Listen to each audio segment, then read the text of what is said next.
Grand Ethiopian Renaissance Dam with a planned installed capacity of 5.15 gigawatts, the dam will be the largest hydroelectric power plant in Africa when completed, as well as among the 20 largest in the world.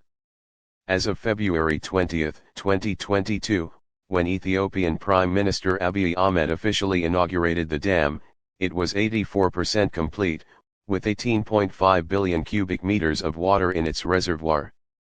This comes after Ethiopia announced in mid-June that it had completed 88% of the construction work on the GERD, and is looking forward to the actual completion of its construction by the end of 2023.